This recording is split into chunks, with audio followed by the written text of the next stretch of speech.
Hello guys. आज हम solve करेंगे प्रश्नावली 5 समांतर श्रेणी।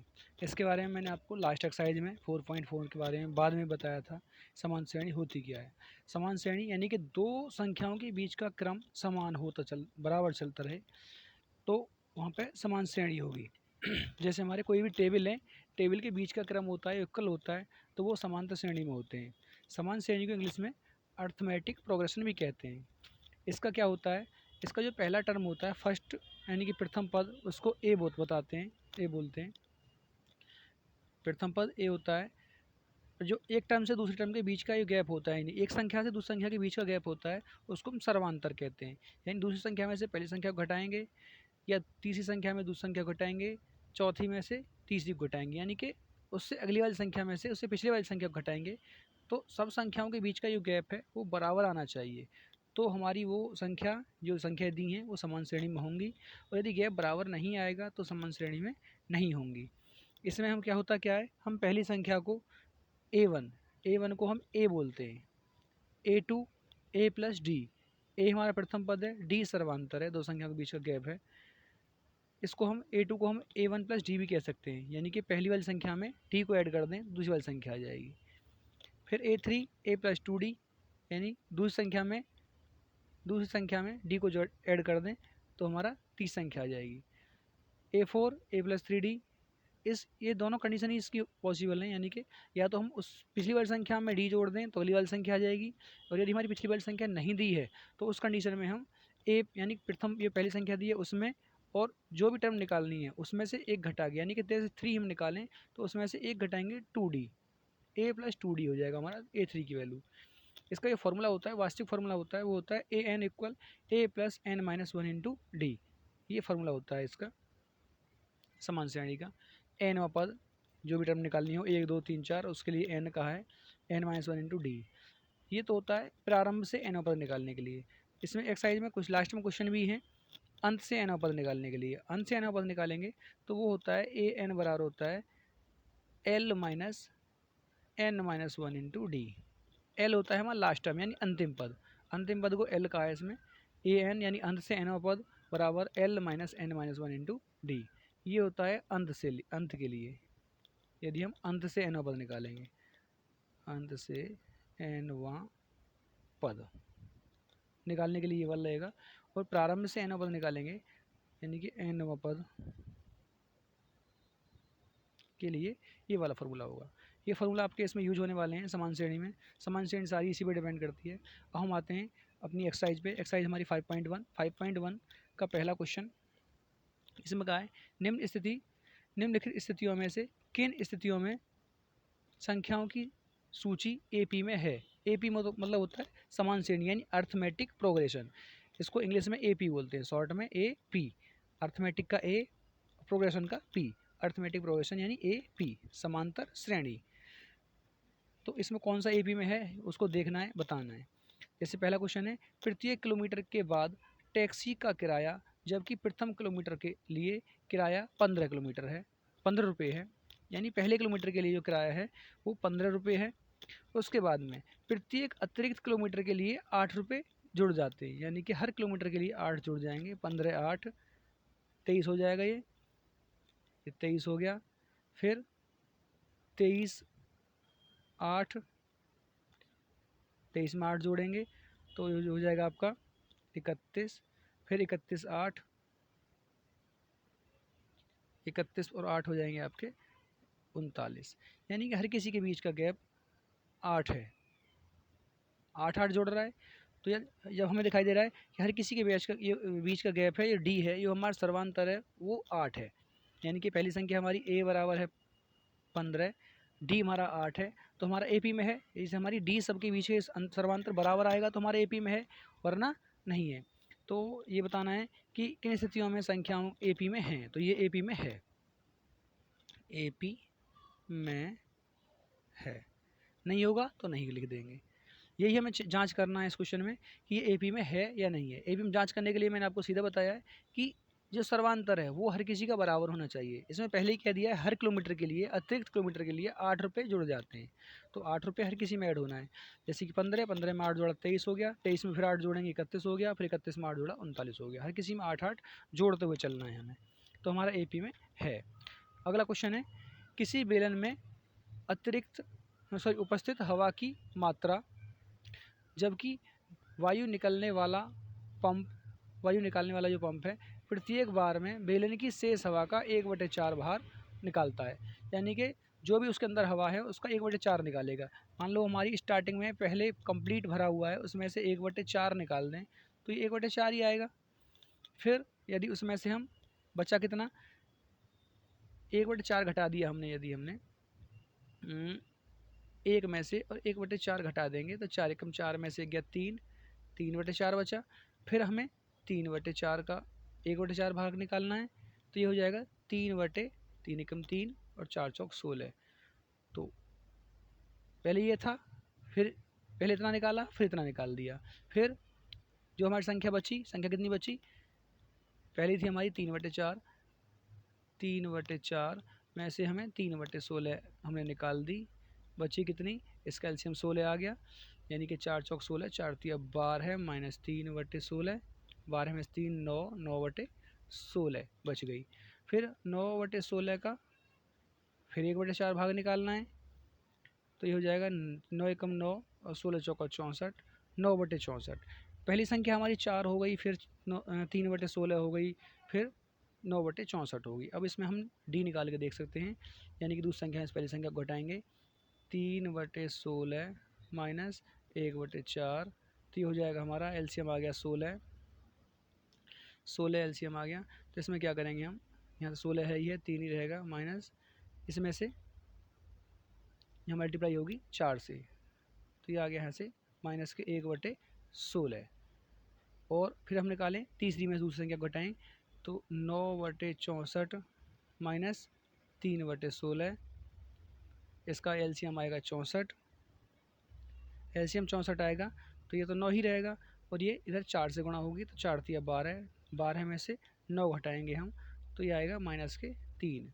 यहाँ 3/64 आ रहा है और यहाँ आ रहा है 1/16, तो दोनों ही डी अलग अलग आ रहे हैं, तो ये AP में नहीं है। तो इसमें लिख देंगे AP में नहीं है।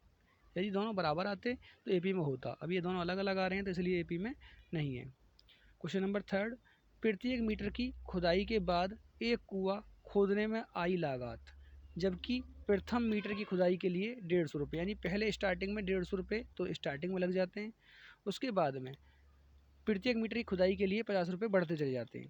तो 150 में से 50 जोड़ देंगे तो 200 हो गया, फिर 200 में 50 जोड़ेंगे 250 हो गया, फिर 250 में 50 जोड़ेंगे 300 हो गया, फिर 350, ऐसे ही 50 रुपये हर किसी कंडीशन में बढ़ते चले जाएंगे। यहाँ पे हमें चेक करना है डी बराबर, यानी दूसरी संख्या में पहली संख्या को घटाएंगे, 200 में से 150 घटाएंगे तो 50 आ गया, और ऐसे ही हम 250 में से घटाएंगे, 250 में से 200 घटाएंगे, मैंने बताया उससे अगली संख्या में से उससे पिछली वाली संख्या घटाना है। 200 में से 150 घटाया, 250 में से 200 घटाएंगे, 300 में 250 घटाएंगे।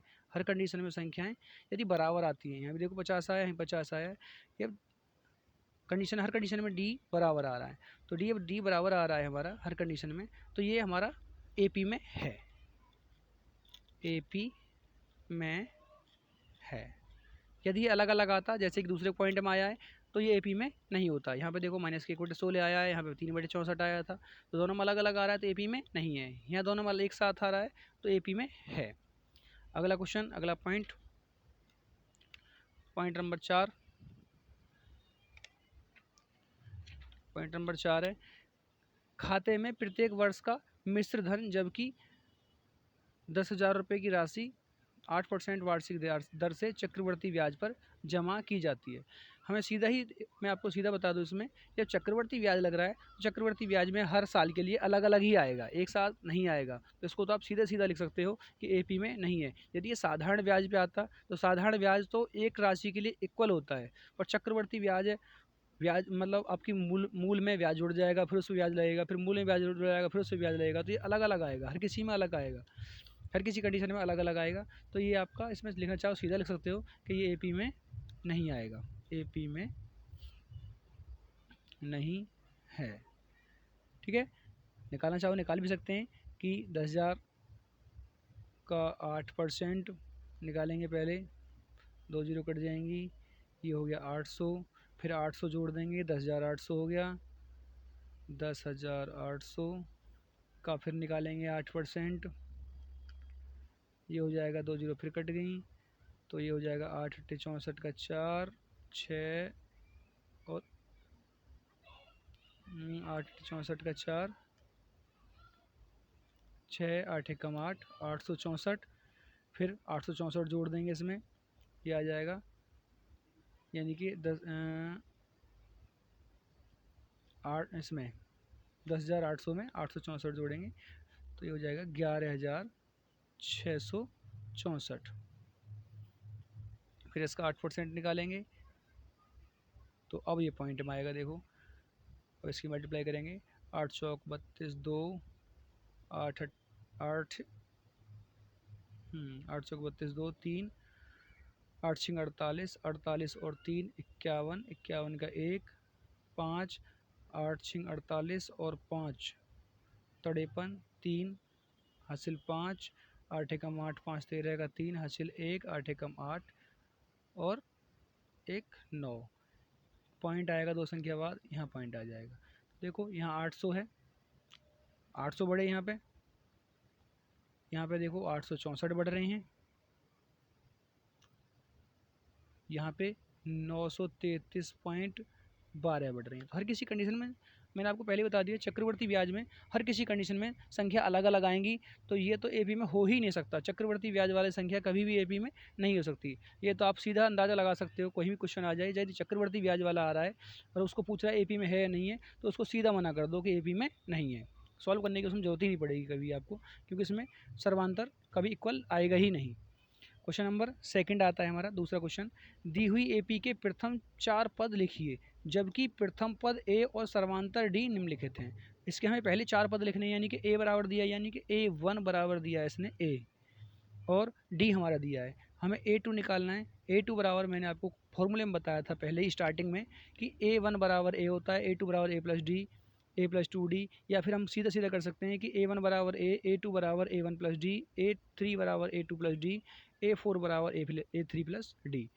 तो इसी कंडीशन निकालेंगे हम। अगले वाली कंडीशन है ये सही है, आसान पड़ती है, इसी करेंगे।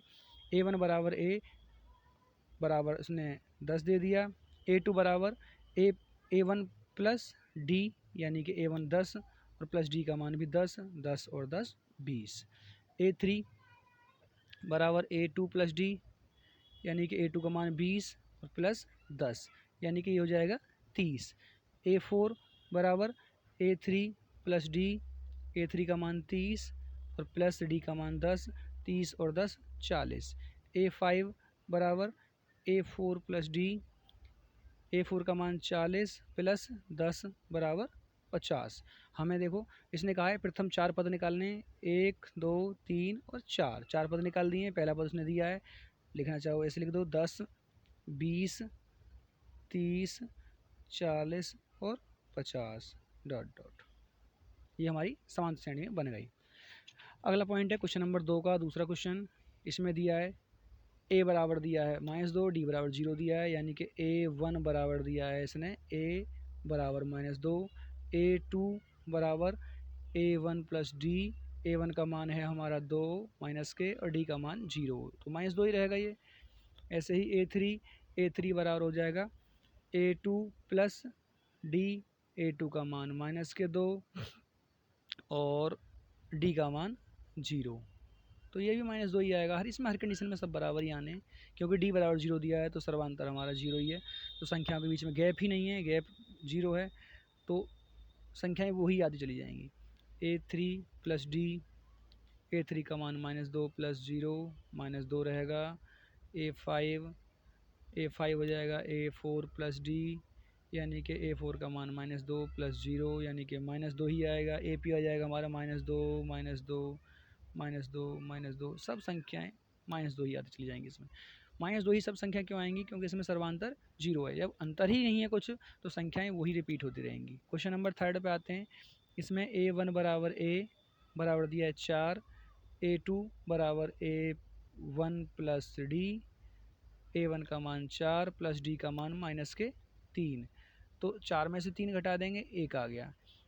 A3 बराबर A2 प्लस डी, A2 का मान है हमारा 1 और plus D plus minus minus हो जाएगा -3 यानी कि -2 आएगा। A4 बराबर हो जाएगा A3 प्लस डी, A3 की वैल्यू है हमारी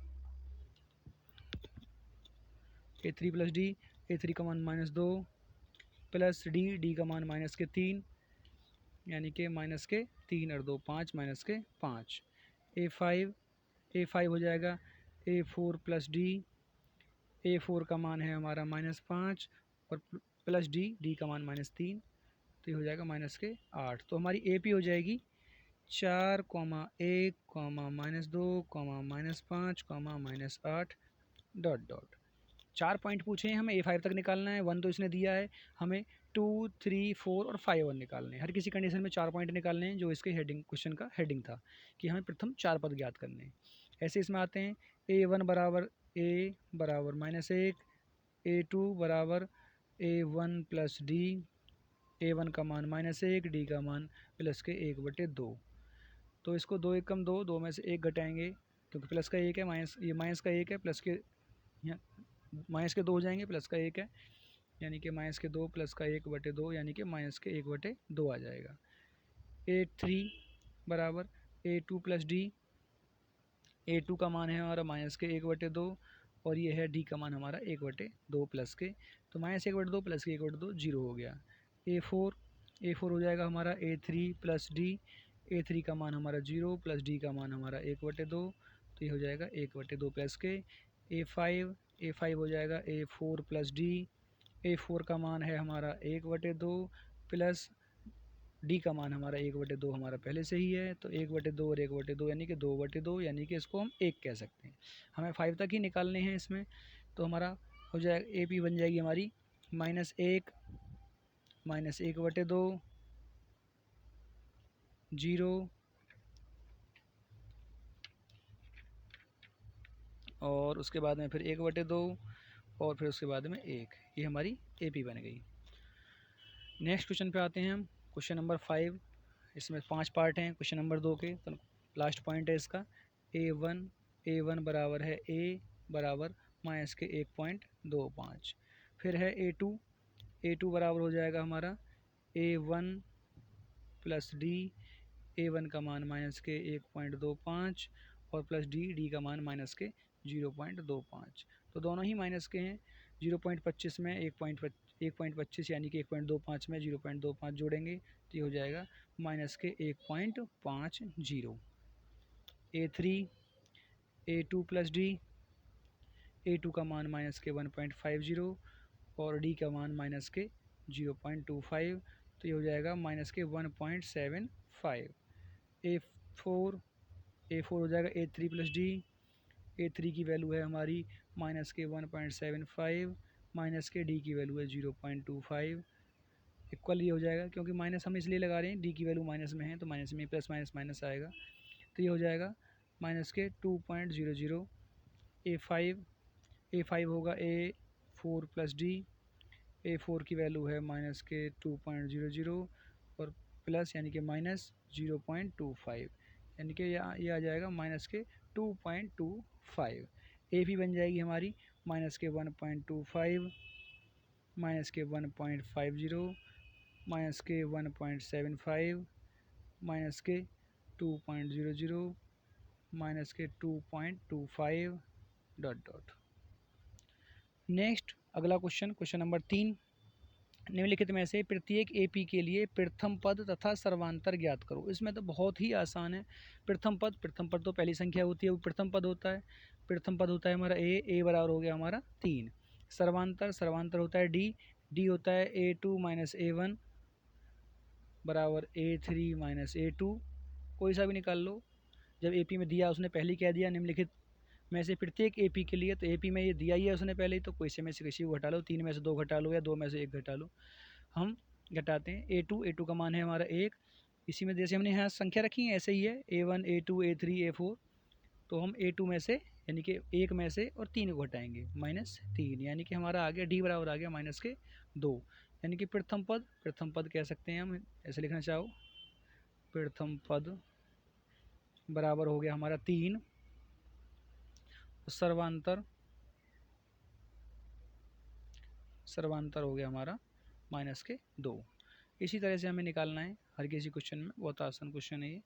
ऐसे ही इसमें निकालना है हमें प्रथम पद, यानी कि a बराबर -5 और d बराबर हो जाएगा हमारा -1 माइनस और माइनस प्लस 5, -1 + 5, 5 प्लस के हैं, बड़ी संख्या प्लस की है तो प्लस में आंसर आएगा, 5 में से 1 घटाएंगे तो यानी कि 4 आ गया।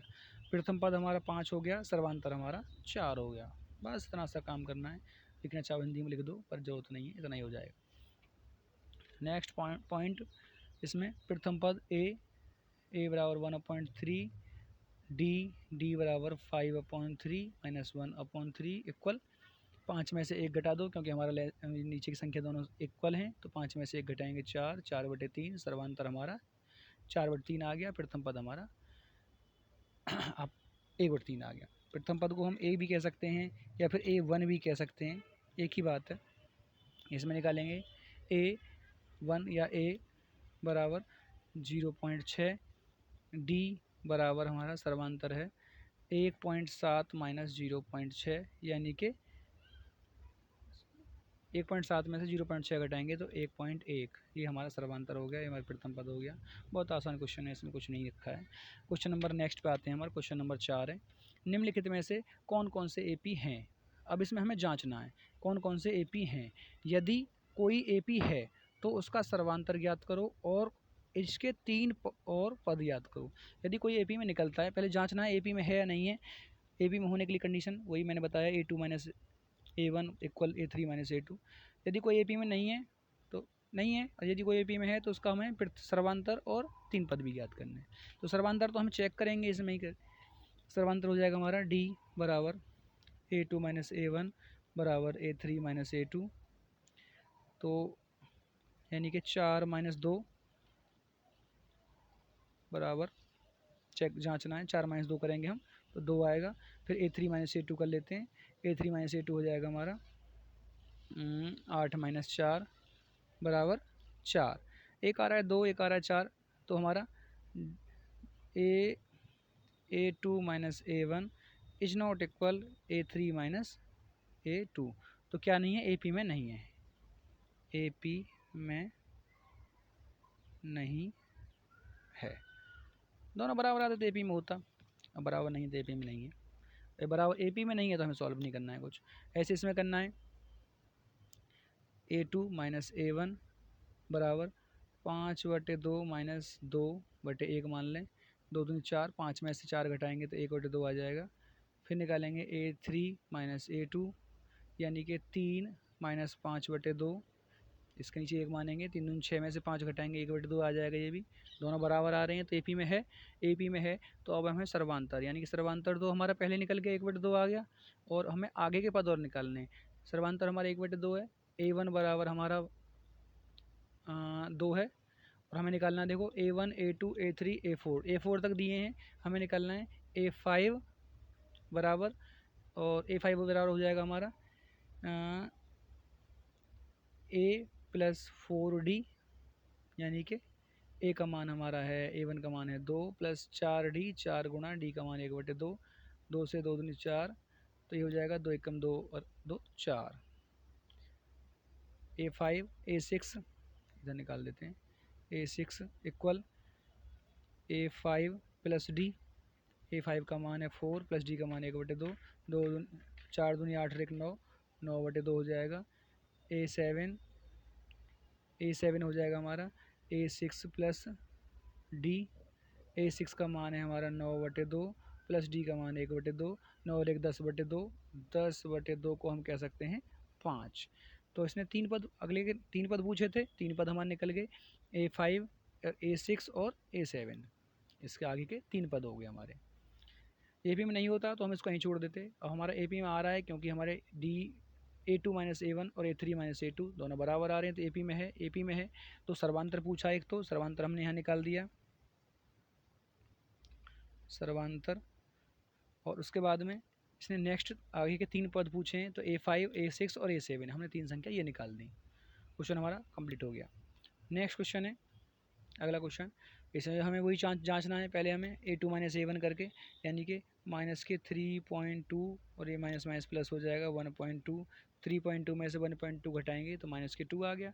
ऐसे ही 5.2 माइनस के 5.2 माइनस और हम माइनस प्लस हो जाएगा 3.2, 5 में से 3 घटाएंगे यहाँ माइनस के 2 आएगा, दोनों बराबर आ रहे हैं। तो हमारा सर्वांतर यानी कि सर्वांतर कह लो या डी कह दो, एक ही बात है, माइनस के 2 आ गया। आगे की टर्म निकालनी है हमें, A5 निकालना है। A5 हमें इसी तरीके से निकालना पड़ेगा क्योंकि 1 2 3 4 तक दिया है, A5 निकालना है। तो A5 में हम वैसे कर सकते हैं, सीधा सीधा हमने इस तरीके से किया है, या हम सीधा भी कर सकते हैं A4 प्लस डी। A4 का मान है हमारा कितना, माइनस के 7.2 और प्लस डी का मान माइनस के 2, तो माइनस के 2 यानी कि 7 और 2 9, ये हो जाएगा माइनस के 9.2। आगे का पॉइंट यानी कि A6 निकालेंगे हम। A6 हो जाएगा A5 प्लस डी। A5 की वैल्यू है हमारी माइनस के 9.2 और plus D plus minus minus हो जाएगा माइनस के 2, 9 और 2 11, 11.2 हो जाएगा ये माइनस के। नेक्स्ट है A7 equal A6 plus D. A6 का मान माइनस के 11.2 और प्लस डी माइनस 2 यानी कि 11 2 13, 13.2 माइनस के 13.2 ये आ गया। अब नेक्स्ट क्वेश्चन ऐसे ही इसमें निकालेंगे 10 में से यानी माइनस 6 प्लस के 10 हो जाएंगे ये, यानी कि यहाँ से 4 आ जाएगा, माइनस के 2 प्लस के 6 हो जाएगा, यहाँ से भी 4 आ जाएगा, यानी कि डी बराबर हो गया हमारा 4। तो हम डी बराबर 4 आ गया, यानी सर्वांतर हमारा 4 आ गया। आगे के पॉइंट निकालने हमें A5 हो जाएगा A4 प्लस डी। A4 का मान है हमारा 2 और प्लस डी का मान हमारा 4, 4 और 2 6 आ गया। A6 निकालेंगे, A6 है हमारा A5 प्लस डी। A5 का मान हमारा 6 प्लस डी का मान 4, 6 4 10, 10 आ गया। A7 हो जाएगा हमारा A6 प्लस डी। A6 का मान है हमारा 10 प्लस डी का मान 4, 10 4 14। तो हमारे आगे के 3 टर्म निकालने थे हमें, आगे के 3 टर्म हमारे निकल गए 6 10 और 14। नेक्स्ट क्वेश्चन पे आते हैं हम। अगला क्वेश्चन है क्वेश्चन नंबर 5 इसी का, फोर्थ क्वेश्चन का 5वां पार्ट। इसमें से हम 3 प्लस अंडर रूट 2 माइनस 3, इसमें से घटाएंगे 3 3 कट जाएगा, अंडर रूट 2 आ गया। ऐसे ही इसमें से हम 3 प्लस 2 अंडर रूट 2 में से 3 और ये माइनस है तो ये माइनस हो जाएगा, माइनस के अंडर रूट 2 घटाएंगे तो देखो 3 से 3 कट गया, 2 अंडर रूट 2 में से 1 अंडर रूट 2 हो जाएगा, तो अंडर रूट 2 आ जाएगा। तो हमारा डी बराबर हो गया यहाँ से अंडर रूट 2। AP में है, AP में है, ये है तो हमें आगे का सॉल्व करना है, यानी कि डी बराबर आ गया हमारा अंडर रूट 2, सर्वांतर निकल गया। अब निकालना है हमें A5 हो जाएगा A4 प्लस डी। A4 का मान है A4 प्लस डी लिख देते हैं पहले हम। A4 की वैल्यू है हमारी 3 plus 3 under root 2 plus under root 2, ये हो जाएगा 3 प्लस 4 अंडर रूट 2। A6 हो जाएगा हमारा A5 plus D.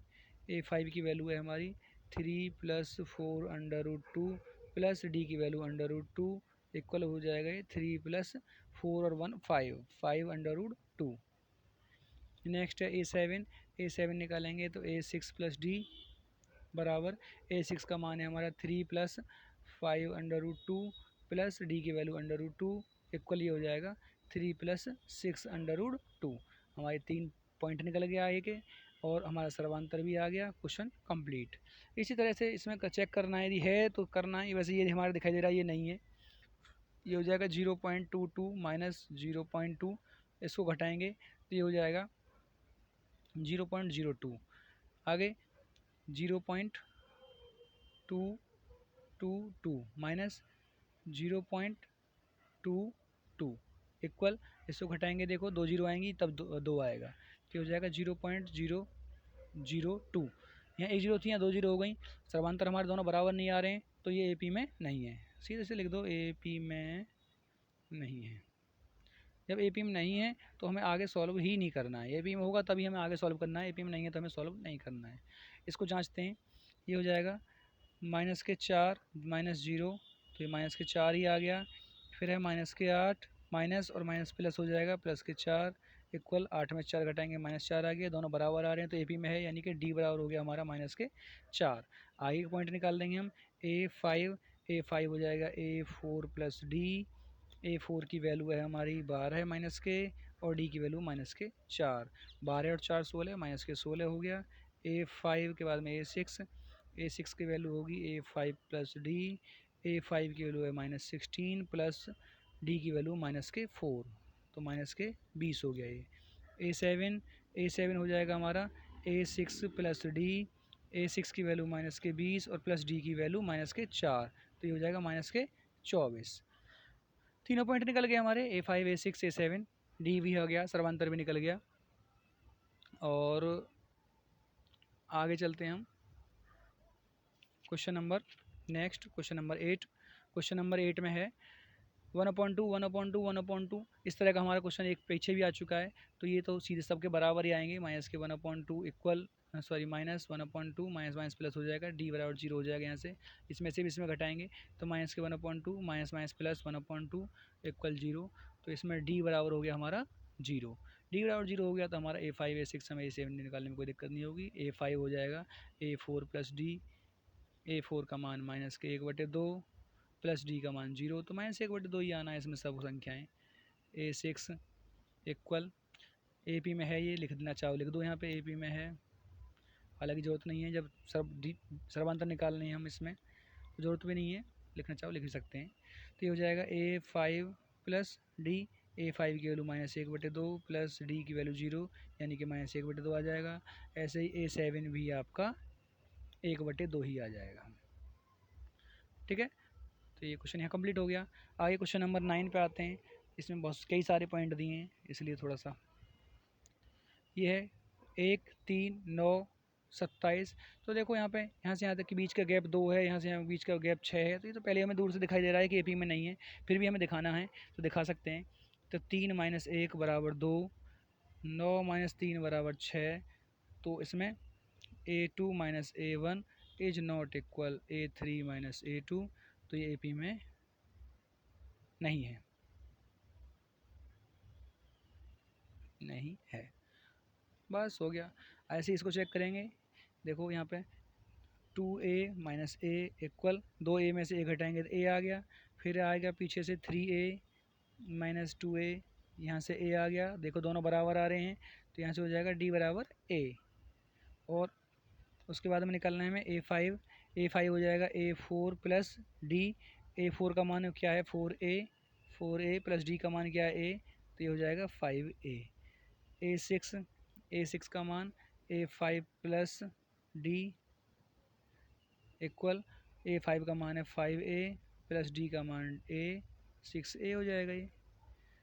A7 A6 + D equal A6 का मान है 6A + D का मान A, तो ये हो जाएगा 7A। ये आ गए तीनों पॉइंट। जो AP में है उसको AP में D निकालना है और सर्वांतर निकालना है, जो AP में नहीं है उसमें तो कुछ करना ही नहीं है, उसमें डायरेक्ट लिख दो AP में नहीं है। अगला क्वेश्चन, अगला पॉइंट इसका ये है A² (1/3), यहाँ पावर में है, वहाँ मल्टीप्लाई में थे 2A 3A था, यहाँ देखो यहाँ घटेगा ही नहीं, घटेगा नहीं तो हमारा AP में कहाँ से आ जाएगा, कोई मतलब ही नहीं बनता है। तो सीधा सीधा देख लो, हालांकि फिर A² - A बराबर हो जाएगा, यहाँ से A बाहर आ जाएगा A-1। आगे निकालेंगे A³ -A², यहाँ से A² बाहर आ जाएगा A-1। तो यहाँ देखो यहाँ A आ रहा है, यहाँ A² आ रहा है, A-1 तो चलो मैच खा रहा है, पर यहाँ A आ रहा है A² आ रहा है, तो ये बराबर नहीं है, यानी कि A2 - A1 is not equal A3 - A2, तो AP में नहीं है। आगे √2, पहले इसको थोड़ा सा और थोड़ा सही कर लें, तो ये √2 है, ये हो जाएगा 8, 8 होता है हमारा, 4 दूनी 8 तो 2 अंडर रूट 2 हो जाएगा।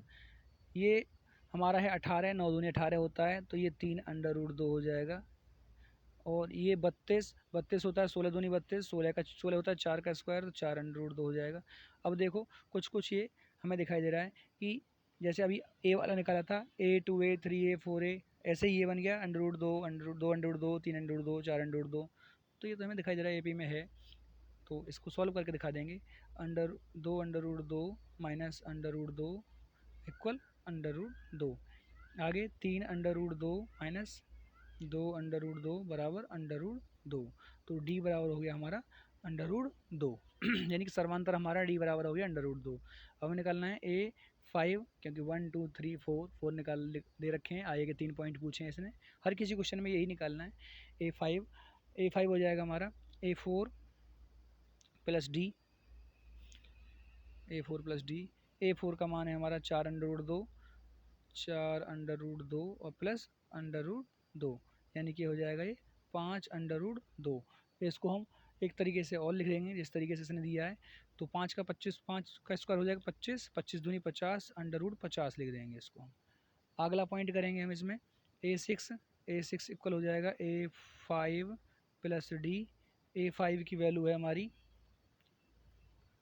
50, यानी कि 5 अंडर रूट 2, 5 अंडर रूट 2 और प्लस अंडर रूट 2, यानी कि 6 अंडर रूट 2।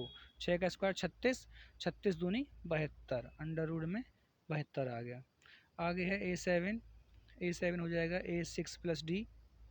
A6 का मान है हमारा 6 अंडर रूट 2, 6 अंडर रूट 2 और प्लस अंडर रूट 2 यहाँ से आ गया डी की वैल्यू, तो हो जाएगा 7 अंडर रूट 2।